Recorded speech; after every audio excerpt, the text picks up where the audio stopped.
நாம கஷ்டப்பட்டு சம்பாதிக்கிற பணம் என்ன ஆச்சுன்னே தெரியறதுக்குள்ள கரைஞ்சிடுது இல்லையா? கூட இருக்கிறவங்க சொல்றத கேட்டு நம்ம ஃப்ரெண்ட் அப்படி பண்ணாரு, இவங்க இப்படி சொன்னாங்கன்னு நம்பி நம்ம ஃபைனான்ஸ்ல பெரிய தப்பு பண்ணிடுறோம். அப்புறம் ஐயோ இப்படி ஆயிடுச்சேன்னு ஃபீல் பண்ணுவோம். ஸோ இன்னைக்கு நாம பொதுவா நம்புற சில ஃபைனான்சியல் மித்ஸை பிரேக் பண்ணி உண்மையில நம்ம பணத்தை எப்படி பாதுகாக்கிறதுன்னு பார்க்கலாம். ரெடியா? வாங்க உள்ள போகலாம். என் ஃப்ரெண்ட்ஸ் எல்லாரும் இப்போ இன்வெஸ்ட் பண்றாங்க.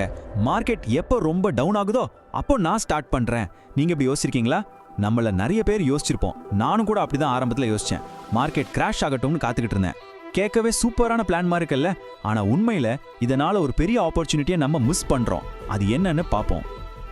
உண்மை என்ன தெரியுமா? மார்க்கெட்டோட பாட்டமை யாராலையும் கரெக்டாக கணிக்கவே முடியாது. அதுக்காக வெயிட் பண்ணா நம்ம பணம் பேங்க்லயே வருஷ கணக்கில் சும்மா கிடக்கும். பெரிய பெரிய இன்வெஸ்டர்ஸ், ஏன் வாரன் பஃபெட் கூட என்ன சொல்றாருன்னா, மார்க்கெட்டை டைம் பண்ண நினைக்காதீங்க, மார்க்கெட்ல டைம் ஸ்பெண்ட் பண்ணுங்கன்னு சொல்றாரு. நீங்க எவ்வளோ நாள் மார்க்கெட்ல இருக்கீங்களோ அதுதான் உங்க பணத்தை வளர்க்கும். இப்படி யோசிச்சு பாருங்களேன். இன்னைக்கு ஒரு நிலம் வாங்கிட்டு அடுத்த மாசமே வித்தா பெரிய லாபம் கிடைக்குமா? கிடைக்காது. ஆனா அதே நிலத்தை ஒரு 10-20 வருஷம் அப்படியே வச்சிருந்து பாருங்க, அதோட மதிப்பு எங்கேயோ போயிடும். மியூச்சுவல் ஃபண்ட்ஸும் அப்படிதான். அது ஒன்றும் T20 மேட்ச் இல்லை, அது ஒரு டெஸ்ட் மேட்ச். கொஞ்சம் டைம் கொடுத்தாதான் அது பெருசா வளரும்.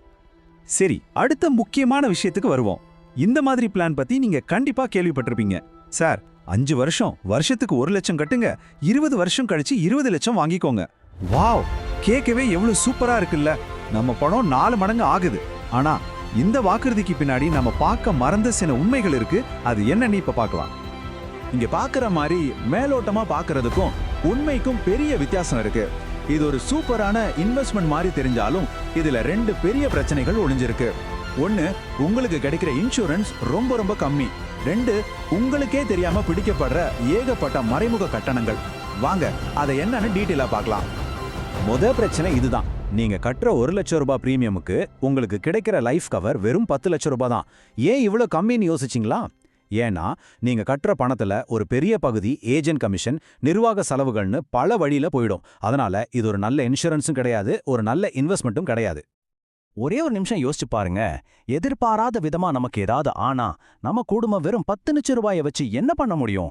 கட்ட வேண்டிய வீட்டு கடன், இஎம்ஐ, பிள்ளைங்களோட காலேஜ் ஃபீஸ், மாசம் மாசம் வீட்டு செலவுகள், இதுக்கெல்லாம் இந்த பணம் பத்துமா? நிச்சயமா பத்தவே பத்தாது.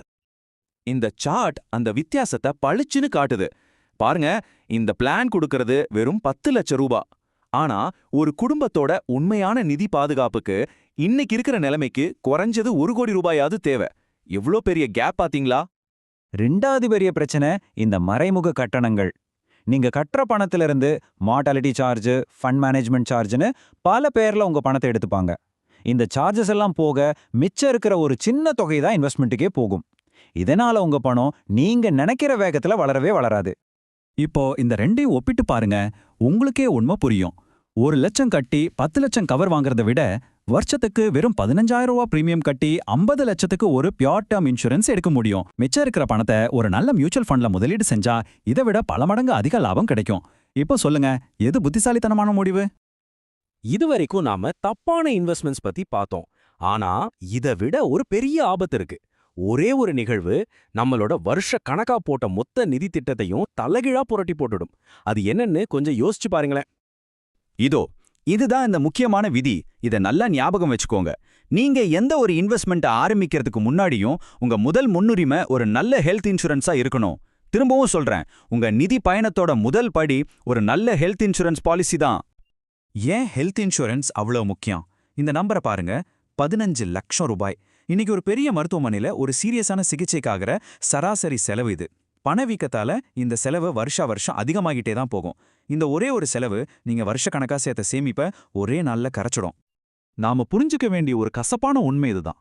இன்வெஸ்ட் பண்றது நம்ம விருப்பம். இன்னைக்கு பண்ணலாம், இல்ல அடுத்த மாசம் கூட பண்ணலாம். ஆனா மெடிக்கல் எமர்ஜென்சி நம்ம கிட்ட பெர்மிஷன் கேட்டுட்டு வராது. அதுக்கு நேரமோ காலமோ கிடையாது. அது வரும்போது நீங்க எஸ்ஐபியில போட்ட பணத்தை எடுக்கலாமா இல்ல பிஎஃப் பணத்தை எடுக்கலாமான்னு யோசிக்க வேண்டிய நிலைக்கு தள்ளப்படுவீங்க. நீங்க 20 வருஷத்துக்கு ஒரு பிளான் போட்டு 20 லட்சம் ரூபாய் சேர்க்கணும்னு நினைக்கிறீங்க. ஆனா நாளைக்கே ஒரு 15 லட்சம் ரூபாய்க்கு மருத்துவ செலவு வந்தா என்ன ஆகும்?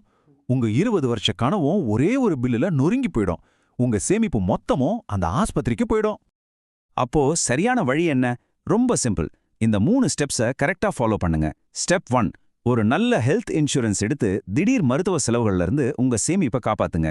ஸ்டெப் 2, போதுமான அளவுக்கு டேர்ம் இன்சூரன்ஸ் எடுத்து உங்களுக்கு பிறகு உங்க குடும்பத்துக்கு நிதி பாதுகாப்பு கொடுங்க. ஸ்டெப் 3, இந்த 2 பாதுகாப்பும் உறுதியான பிறகு மியூச்சுவல் ஃபண்ட்ஸ் மாதிரி நல்ல இன்வெஸ்ட்மெண்ட்ஸ் மூலமா உங்க பணத்தை வளர்க்க ஆரம்பிங்க.